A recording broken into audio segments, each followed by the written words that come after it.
Hello, hello, hello, and welcome to another episode of Getting Rooted, the show that is all about the journey of being rooted, reclaiming one's own truth, and embracing destiny. I'm Janine Hansel from Pong, your host, and I'm a licensed clinical professional counselor and trauma specialist in the state of Maryland. I'm also the founder and clinical director of Rooted Holistic Therapeutic Services. The content of this podcast is not counseling advice nor a substitute for individual therapy. The content is for information purposes only. The information provided is not intended to be used as a replacement for medical and mental health advice. Please seek and follow the advice of your licensed mental health and medical professional.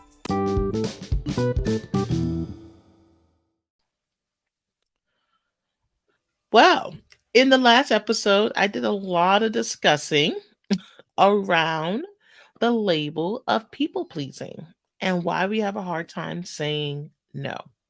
And I want to go a step further and discuss setting boundaries.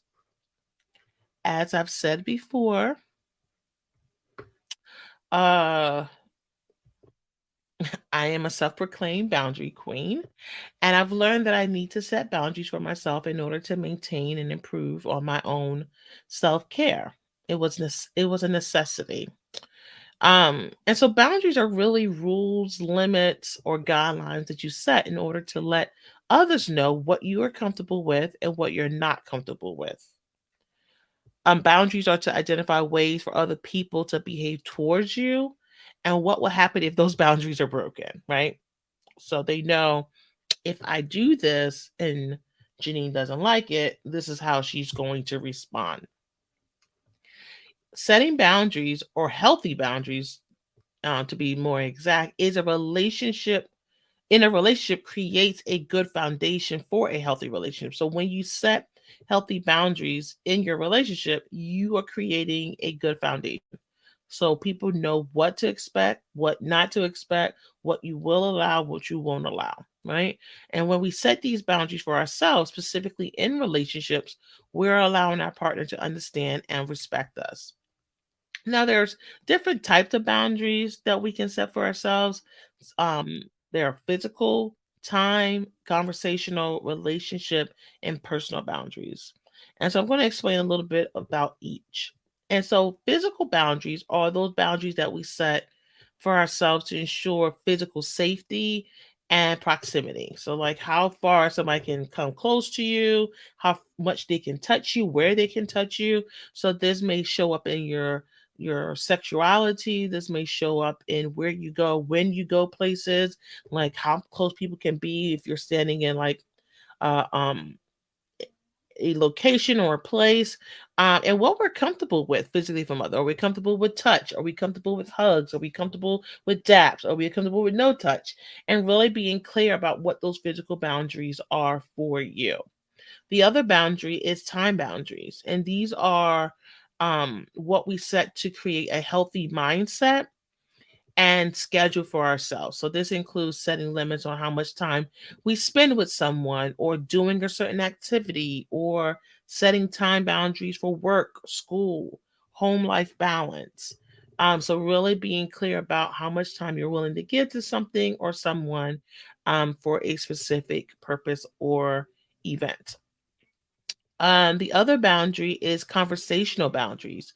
And these are setting limits on what you're willing to talk about, what you're not willing to talk about, what you're open to discussing, what topics are on the table, and which ones are not on the table. So this can include politics, religion, sexual content, the list goes on, sports, all those things, your trauma. All those things are important to really have those conversational boundaries clear. The other one is relationship boundaries, and this is the limits that are discussed and agreed upon with your partner, with your family member, with coworkers, with close friends, with acquaintances. Um, and again, those are the rules that are set up in those relationships. And then we have our personal boundaries, and these are the guidelines and rules that we set for ourselves to ensure that we are being aware of our needs and being aware of how much we can do and how we can respect and meet those needs in a healthy way. So, for instance, if your personal boundaries is that every 2 weeks you get your hair and your nails done, or you make sure you take a shower in the morning and the evening, no matter what happens, those are your personal boundaries. Those are the guidelines that you rule your life by, and you make sure that they are implemented and put in place.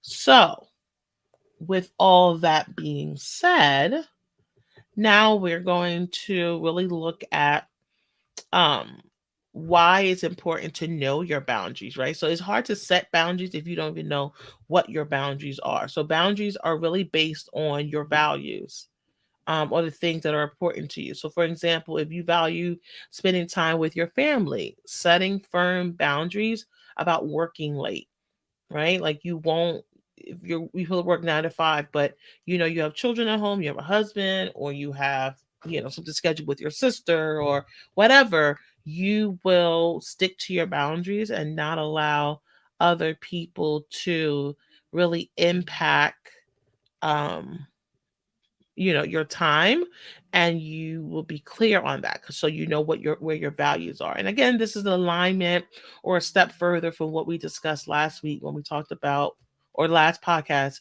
when we talked about saying no.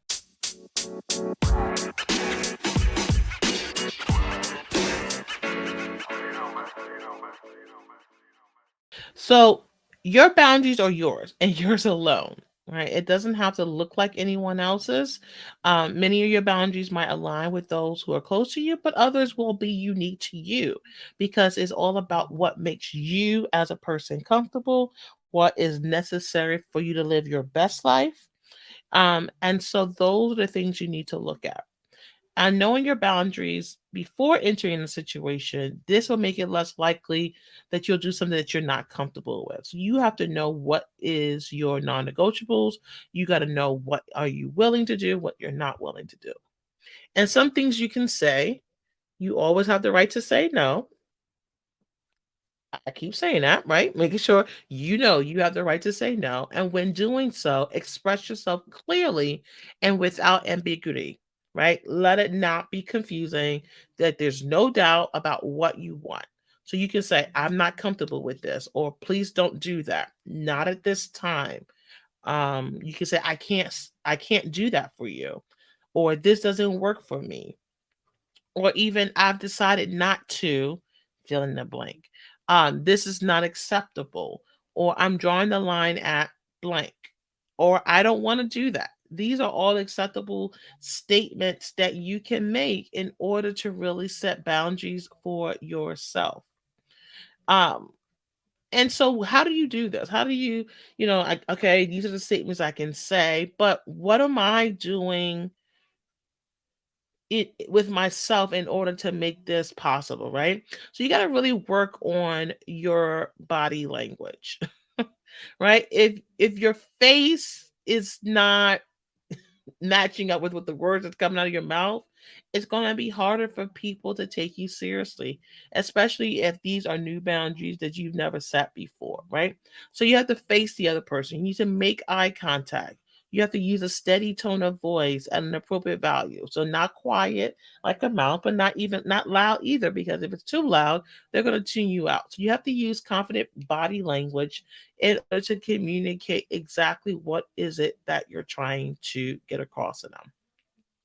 Secondly, you need to be respectful, right? If you come out rude, disrespectful, or with an attitude, the likelihood that someone is going to hear you and respect your boundaries is low, right? So avoid yelling, avoid using put downs or giving the silent treatment. It's okay to be firm, but your message will be better received if you are respectful. I always tell clients, like, when we use interpersonal effective skills, you need to make sure that you're regulated before you can use the skill. The skill is not going to be effective if you are at 100. You need to be calm, cool, and collective before you can use some of these skills, unfortunately. So that means you got to use some emotion regulation skills.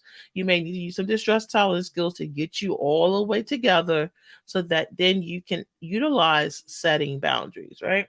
No one listens to boundaries if they're being yelled at. I know I won't. So I'm not expecting someone else to do that.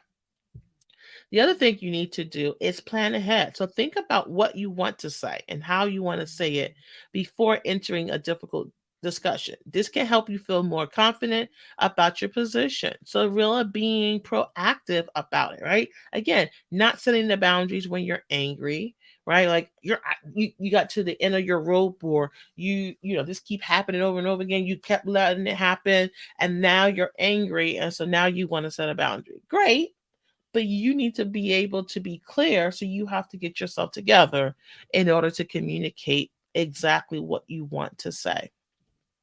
And then the other thing is compromise. Now you're like, well, this is my boundary. There's no compromising. Well, when appropriate, you need to listen and consider the needs of the other person. You never have to compromise, but a give and take part of a healthy relationship, right? So, for instance, something that I can think of is in your relationship with your mate, if you don't like PDA in the community, right? You don't like to do public display of affection, but your partner loves it, right? So your boundary is like, no, I don't want to do any PDA in the community or in the street or when we're out.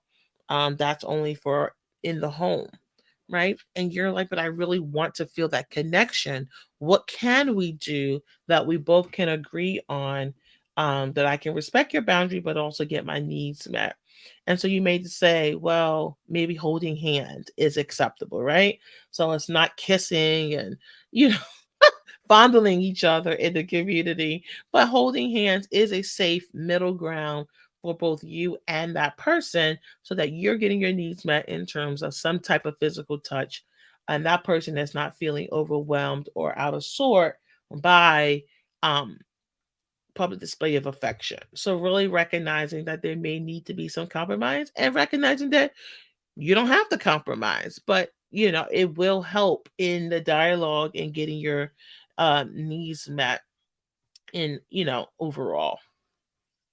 I hope that makes sense, right? So looking at these things that you kind of have to take in consideration, you might say, that's great, Janine, but why do I have a hard time setting boundaries, right? Thank you for all those tips. Maybe I'll put them in practice, but why am I having a hard time setting boundaries? But well, a big part of it is you have to be willing to expect resistance. You have to be willing to expect resistance from those that you are setting these boundaries with. When you start setting boundaries, some people will respond poorly. And this is common.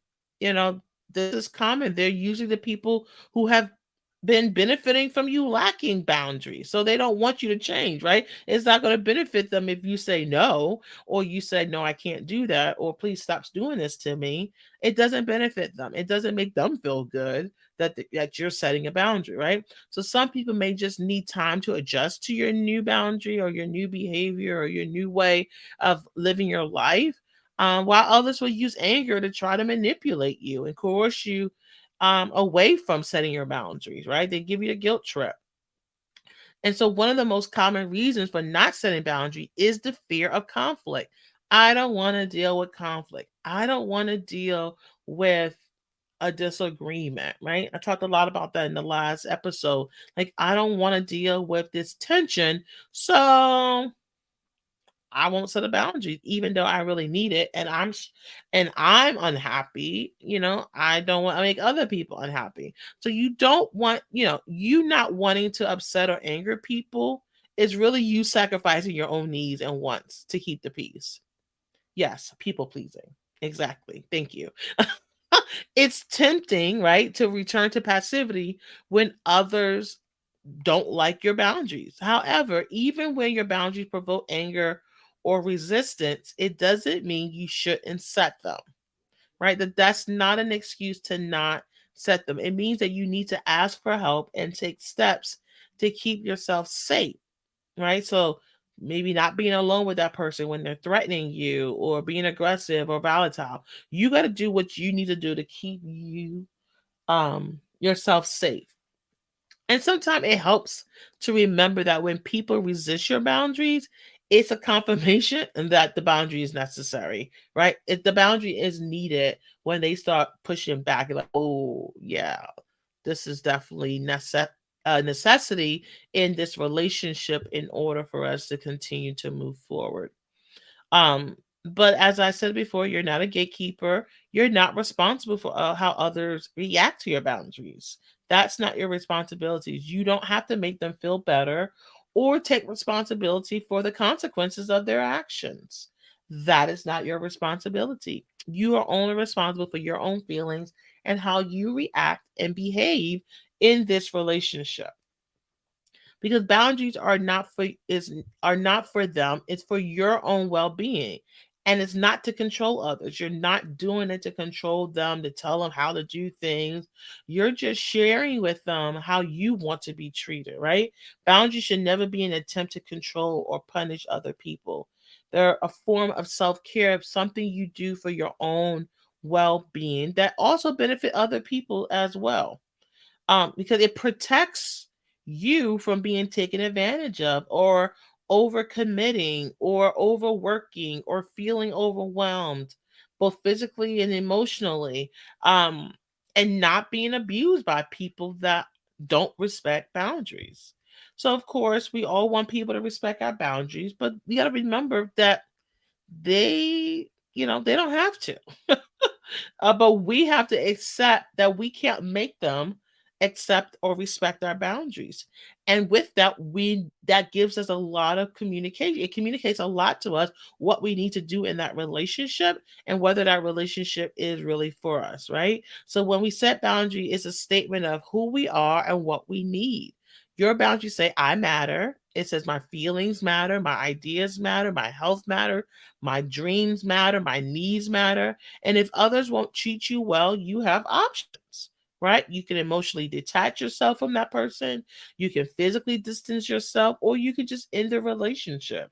Boundaries are about doing what's right for you and not about forcing others to do what you want.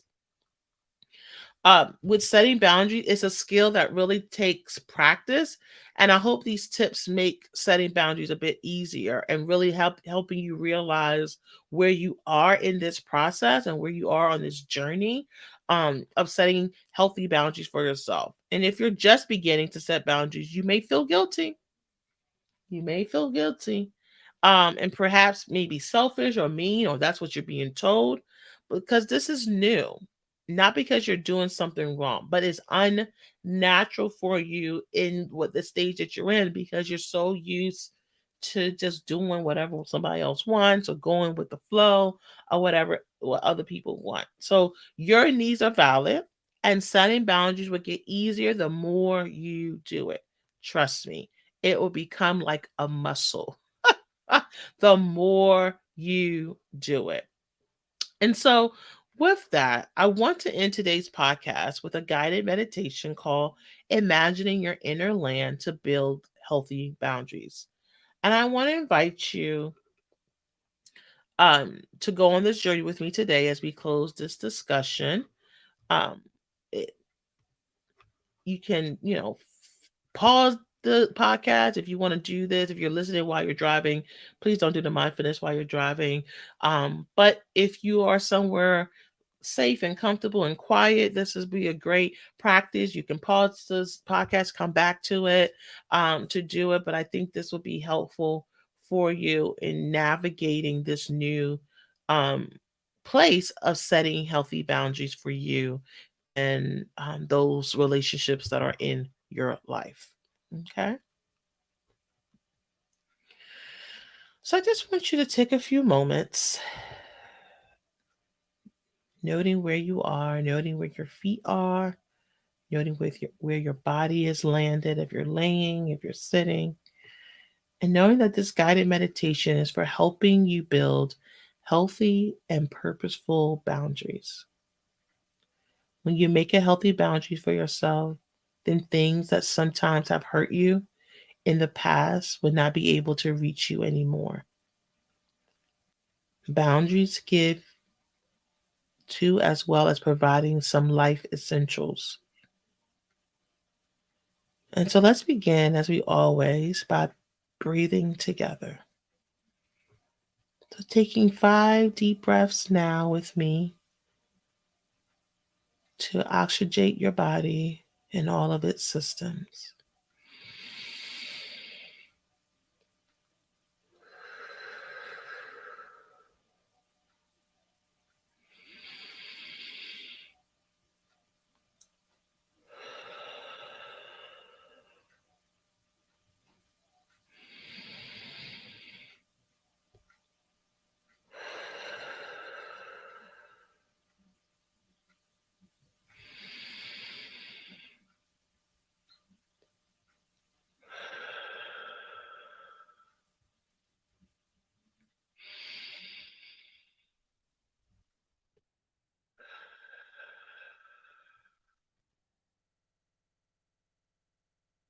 And as you feel the weight of your body and how it presses down, make sure that your spine is completely straight and your posture exudes that you are confident. Gently close your eyes, increasing your ability to focus. And as you breathe easily and gently, you feel safe and relaxed. My voice guiding you is like a beacon of light through the darkness. As the sun rises, you see you are standing in the beautiful lush green grass, and there's a small house that you've built by hand in the middle of it. This house represents you and all the work that you put into yourself, and the grass represents the world outside of you.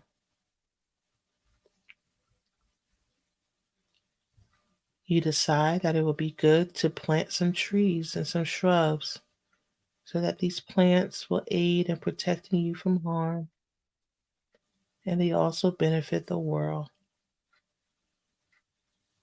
For example, a raspberry bush is very spiky and dense, yet it gives bounty of fruits for us to enjoy and be nourished by.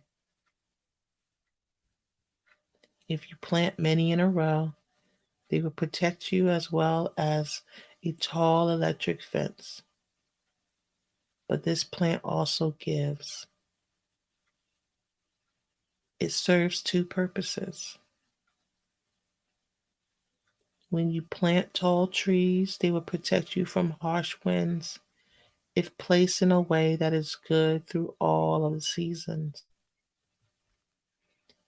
Tall trees supplies us with the most oxygen, therefore they're giving while also protecting. The trees also serve many purposes here. You look at these beautiful life forces that you are planting on your land, and you notice they need a water source. You find the lowest lying area and begin digging down and around, making the shape of a small pond. As you step back from the circle of dirt you've created, you know that only a few heavy rains need to pour down and it will begin to fill and turn into a natural source of water.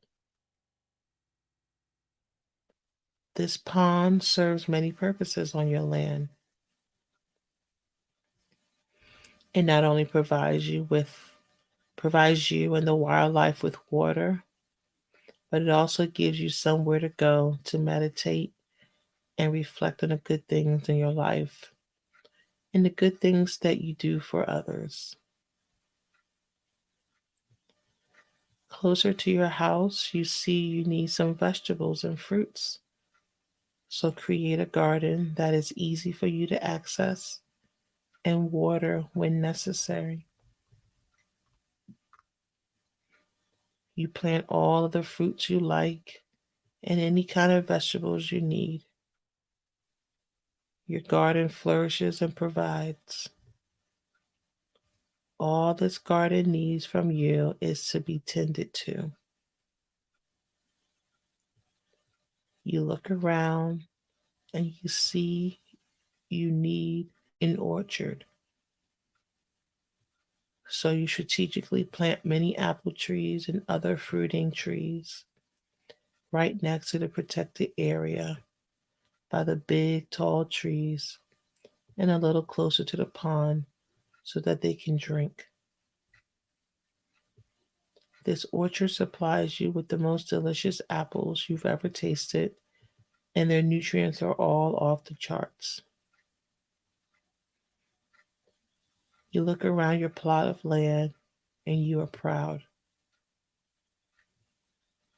Not only do all these plants protect you and your home, but they give to you and the community around them.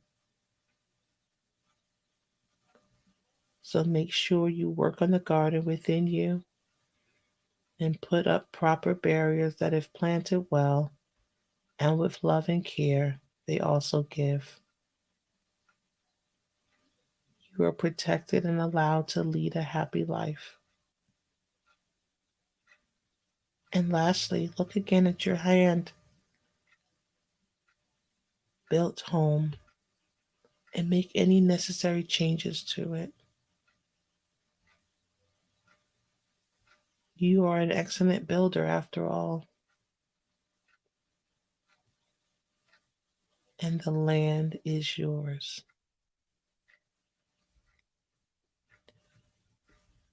Good job today. Thank you so much for listening to today's podcast, and I hope that mindfulness was a helpful closure to our discussion. Make sure to follow our podcast where all podcasts are streamed.